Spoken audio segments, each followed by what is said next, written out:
Buondì ragazzuoli, bentornati, buon giovedì a tutti quanti voi. Intanto come state? Mi auguro bene, bene, bene. Vi dirò che a breve ci saranno delle novità per quanto riguarda me e poi lo vedrete, lo scoprirete. Ci saranno novità importanti, per cui tenetevi pronti, ma non è questo il momento per parlarne. Vi dico già che ho ottenuto, insomma, il sì del professor Bava per quanto riguarda il video sul margine di manovra. Ci ricolleghiamo anche a questo discorso in questo video, brevemente, qualche pillola, poi andremo nello specifico col professor Bava. E infine, un qualcosa che vuol fare la Juventus di molto complicato, però qualche possibilità c'è. Bentornati, prima di iniziare ragazzi mi raccomando, mettete il like al video, iscrivetevi al canale, mi raccomando, e commentate, ditemi la vostra. Io ragazzi credo che in questo periodo a livello di mercato ci siano tanti giornalisti bravi, Romeo, Fabrizio, eccetera, ma chi sta andando con la spada laser, prima di tutti, senza paura, in maniera quasi sfrontata, è sicuramente Alfredo Pedullà, che ieri ci fa un'analisi dei numeri molto interessante che dobbiamo tenere conto per ragionare un po' in ottica mercato.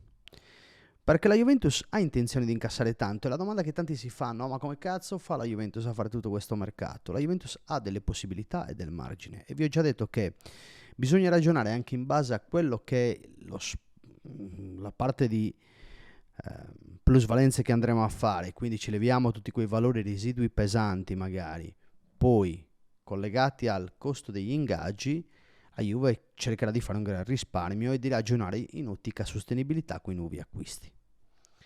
Questo è il piano. Però, andando nello specifico, intanto la Juventus cercherà di fare 20 milioni abbondanti tra chi? Tra Moise Kean e Kajorg. E ad oggi li abbiamo fatti, perché se andate a vedere, Caio 7 più 2 di bonus, se non vado errato, poi c'è la clausola sulla rivendita, eccetera. Poi stiamo vendendo Moise Kean alla Fiorentina, che è un 12 più qualcosa di bonus, perché si sta discutendo di questo, e quindi gli ultimi dettagli sono legati al ragazzo che sta accordando con la Fiorentina e c'è quasi l'accordo di massima, e poi con la Juventus che si sta accordando con la Fiorentina per quanto riguarda i bonus, cioè siamo in fase proprio di definizione di questo accordo qua. Quando si chiuderà la Juventus andrà a incassare una cifra tra i 12 e i 15, quindi sono più di 20 milioni anche quasi, no? Però teniamoci bassi, 20 milioni. Cercherà di fare sui 20-30 per Denhausen. Qua il discorso è differente rispetto agli altri, c'è una volontà dell'entourage di spingere il proprio assistito, ovvero Dan, a trovare squadra e a giocare da titolare.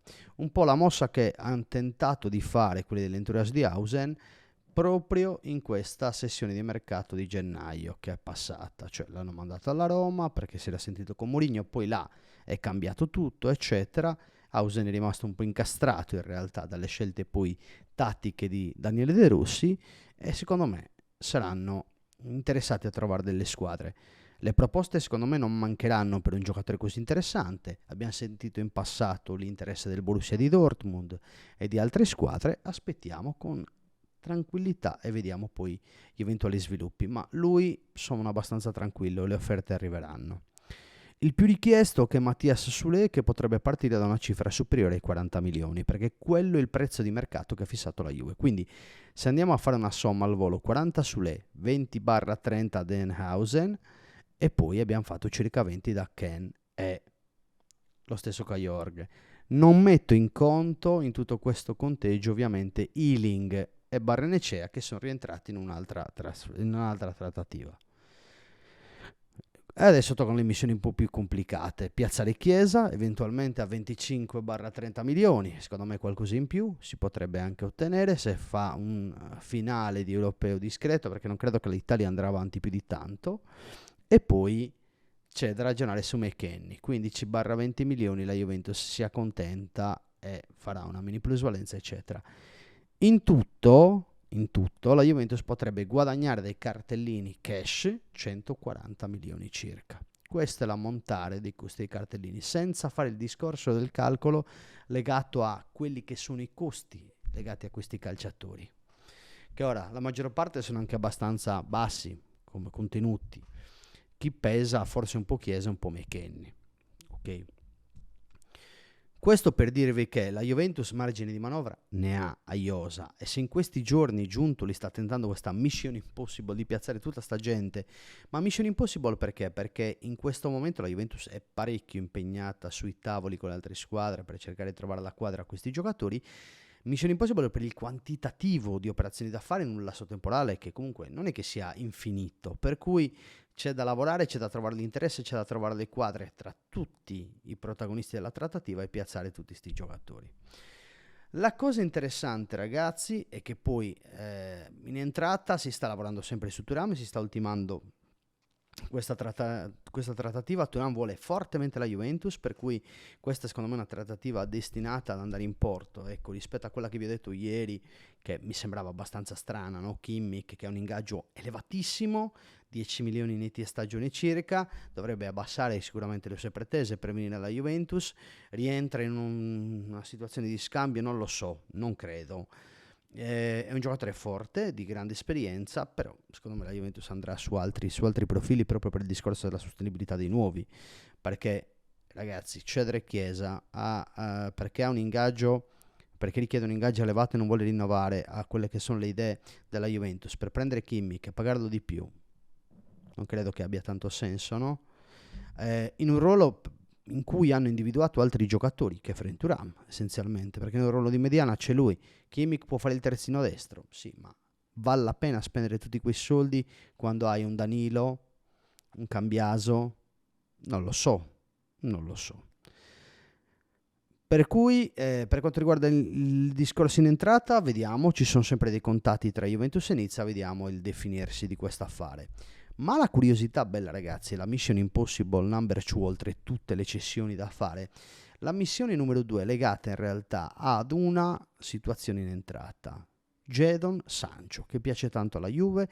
Ci sono stati dei vari discorsi, a quanto pare, anche documentato da Pedulla, con l'entourage, però la Juventus lo prende ad una sola condizione. Ad una sola condizione, ragazzi, una. Il prestito, poi con diritto / obbligo di riscatto, tutto da vedere, però in prestito. Perché in questo momento la Juventus si sta già impegnando a fare una grossa rivoluzione per quanto riguarda la porta. Non conto Szczesny in tutto questo discorso dei 140 milioni, ma dettagli. Non conto il portiere di Gregoria, non conto eventualmente Calafiori, non conto il centrocampo che vede 3 ingressi.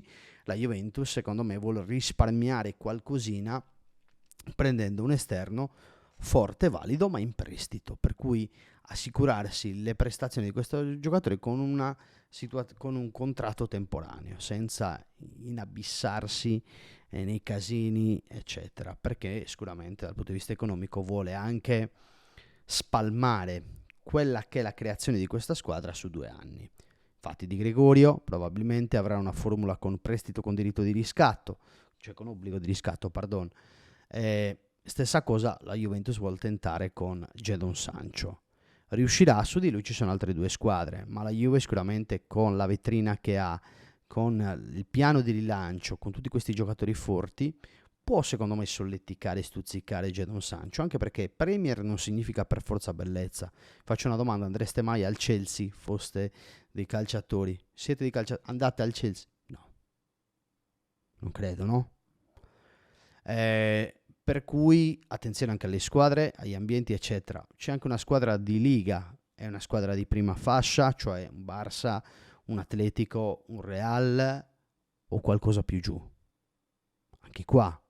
La Juventus ti dà sicuramente un'altra vetrina dal punto di vista marketing, di immagine, perché è una squadra molto seguita. È una squadra che giocherà il mondiale per club, è una squadra che giocherà la Champions League, è una squadra che avrà l'ambizione di tornare competitiva e sicuramente può stuzzicare, ecco, Sancho. Il problema è convincere lo United con quella formula e basta. Signori, non c'è nient'altro da aggiungere per ora, io vi abbandono così stamattina, ma ci vediamo sicuramente più tardi. Domani video col professor Bava, ricordatevelo, e stasera invece, stasera all'ora di pranzo uscirà un altro video e non escludo un terzo video, dipende un po' dalle novità, ragazzi, è tutto un divenire negli ultimi giorni sul mercato. Vi mando un forte abbraccio, belli, e sempre fino alla fine. Forza Juve.